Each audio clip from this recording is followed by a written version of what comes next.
Alrighty guys, welcome back to another video. This is going to be a pretty short video, but LASFIT sent me some LED turn signal bulbs, and this is one upgrade that I never thought about actually doing, and it's upgrading your turn signals from halogen to LED bulbs. And in this video I'm going to show you how that looks. And if you were interested in purchasing any LASFIT LED bulbs or turn signals or reverse lights or even floor mats, head over to my description and you can pick up some with a discounted price. Thanks again to LASFIT. So this is how the bulbs look before I installed the LEDs. These are the halogen bulbs. You can hardly even tell that they're on, but that's how they come from the factory. And let's get to installing these. It's pretty simple. Thankfully you don't have to take out the entire headlights housing. All you gotta do is remove that gray piece.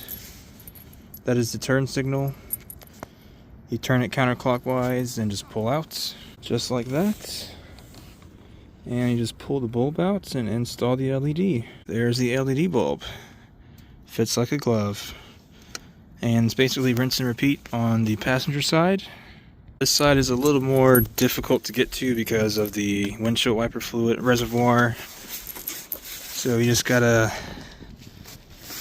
kind of finesse your way and pull it out. And it is a pain to try and put it back in. Don't really have the space to twist it. Alright, they're in. These are super bright. Those are much better than the halogen bulbs. Nice. If you were interested in purchasing turn signal bulbs or headlight bulbs or fog lights or even floor mats, head over to my description and you can get them with the percentage off. Thanks again to LASFIT, and subscribe if you want to see more Toyota content. Peace out.